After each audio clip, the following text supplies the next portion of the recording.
Sadgurunath Maharaj Ki Jai, and welcome to Jagadambe Reads the Holy Books of India.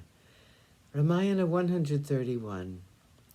As you may remember, Bharata was still yelling at his mother for what she'd done.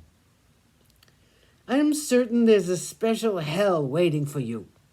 This is no ordinary sin you have committed. You've lost your name, and people in after times will talk ill of you. And they will remember you for this act of yours as long as the sun and the moon move in the orbits assigned for them.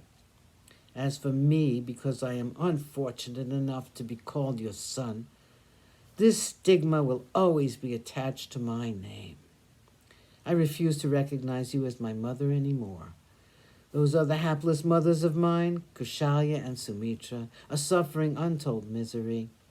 I have been forsaken by my brothers. My father has left me forever. The people of the city do not look on me with love, because they consider me a usurper.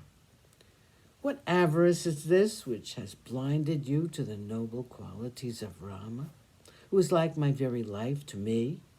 How could you think even for a minute that I would accept the throne which has been forcibly snatched from him, for which my father has paid for with his precious life? Because of you, that gentle lady Kushalya is undergoing this suffering. As a punishment for that, you will suffer in this life and in the next. I cannot rest until I bring Rama back from the forest and make him accept the throne which is his.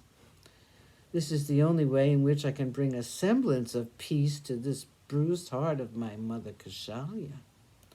I can, to an extent, vindicate my honor, too. Bharata was overcome with emotion. He fell down again on the floor. His limbs were not able to bear him up. After a while he rose up, with his eyes red with anger and copious tears that he'd shed. With his clothes all dusty and disarrayed, with his golden ornaments thrown on the ground in disgust, Bharata, the young prince, strode out of the chambers of Keiki, and the earth trembled under his footsteps. He was so angry. 31. Bharata's Oath. Bharata went to meet the ministers and others who were waiting to see him when they heard that he had returned from Rajagriha. He said, "Believe me, I have no desire for this kingdom. I do not have any affection left for this woman who was my mother. I knew nothing of the coronation which the king was contemplating. I was far away in Kaikaya with my brother Shatrughna. All of you are aware of that. As for the forest life which has been meted out to my noble brother, Rama, and to Sita and Lakshman, I knew it not." Bharata was sobbing as though his heart would break. Kushalya heard the voice of Bharata and told Sumitra, "Bharata, the son of the cruel Keiki, has come back from Kaikaya. I would like to see him. I would like to see this prince who has been blessed with so much forethought."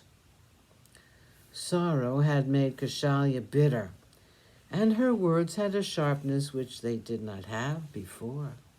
Her face had lost its glow, and her silks were soiled and uncared for.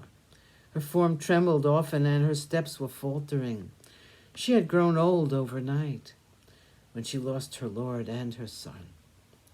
Bharata, eager to meet Kushalya, was walking fast toward her apartments, and she had come out, too.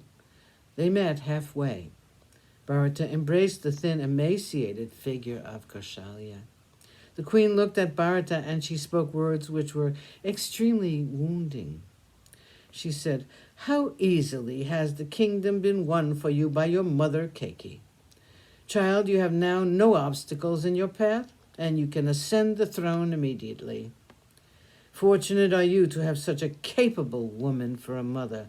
As for my son, Keiki has managed to send him far away dressed in tree barks. She seems to be exceptionally happy ever since she did this to my son." Sadgurunath Maharaj Ki Jai. Thank you for coming. I hope you come again.